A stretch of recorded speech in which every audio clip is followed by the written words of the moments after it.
Good afternoon. It's almost 3:30 and I'm just now getting to the sermon.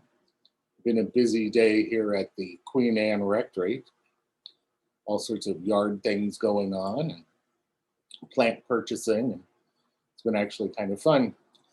Today there's not really a sermon. It's more of an explanation of tomorrow's liturgy and the meaning that it holds. One of the things that is different from what the prayer book calls for is that the Liturgy of the Palms is moved to the Gospel of the day. We all know the story of the crucifixion, and actually the reading of the Passion on Palm Sunday got moved to Palm Sunday instead of just Good Friday some centuries ago before the Reformation, because people weren't showing up on Good Friday, or there were other devotions going on Good Friday. And so the reading of the Passion was moved to Palm Sunday so everyone would have to listen to it. But as we all know, we know how this story goes. And the liturgical rehearsal of the Passion is, number one, long. And number two, I'm not sure we really get into it that well. I'm always both frustrated and amused when it comes to group participation in the liturgy, and it's this way universally. When the crowd is to yell, crucify him, it's like, crucify him, crucify him. Doesn't sound like an angry mob to me.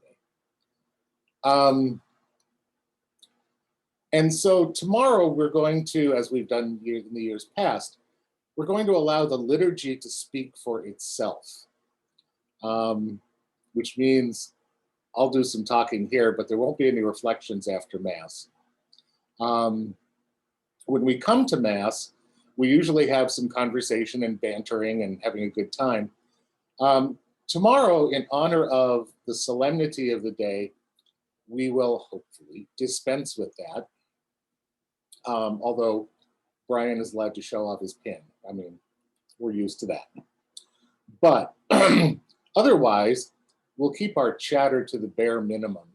The other thing is that in the bulletin, you will notice at the end, there is a palm cross that you can, a palm leaf that you can cut out and wave at the appropriate time. The other option is going out into your garden and finding any kind of bush, flowers, sticks, whatever you want to find.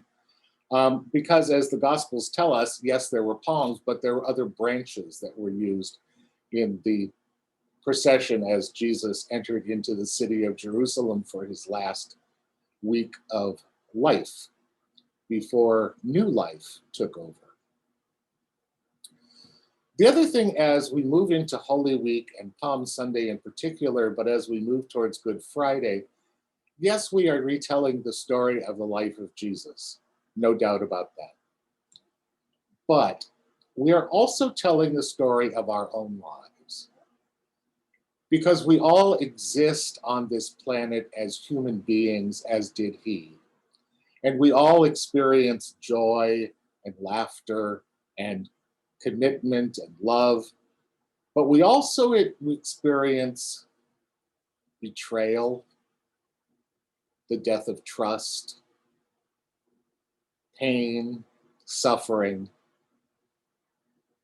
And we follow Jesus to the cross because we know that those things are not the last word, that even death itself is overcome by the resurrection. The other thing is that we follow Jesus to the cross, as we talked about last week with the atonement, is that we follow him to the cross by taking on the sufferings of the world. We don't go out and look for it necessarily, but it happens. We look at our world today and all the different things that are going on and all the corruption and abuse of people. I think especially of the Asian folks who were murdered last week. And as the way we go to the cross is to say no to those things, and not just now, we yell it. I'm not going to yell on Zoom because it's kind of annoying. But we stand with those people. We advocate for those people. And power doesn't like that. Power tries to slap it down. But Jesus tells us that we have to go to the cross if we're going to be faithful to him. That we have to stand with the poor and the unloved and the outcast and the other. And when we do, when we die to self, what happens is the same thing that happened to Jesus. We are raised with him. The thing is, Jesus was raised as something new. Yes, he was still Jesus of Nazareth, but now he was truly the Christ of all time, of all the universe. And that's the guarantee that we have, is that we are raised to something new. And that's the hope of life. That's the Christian hope in the cross and in the resurrection. So I hope you'll all join me tomorrow. Bring friends, family members, people you drag in off the street, and we will celebrate Palm Sunday. The first part of the liturgy is very joyous. And then after the gospel, there is some time for music and reflection as the liturgy takes a U-turn and starts to move down into the darkness of Holy Week. And we'll let the liturgy speak for itself, as I said. And we'll join into that liturgy and celebrate the life of Christ, but also remember our own lives, our own journeys to the cross, and our own journey to the empty tomb and the garden. So I hope to see you all tomorrow. Hope you're out having a good day. It's beautiful outside.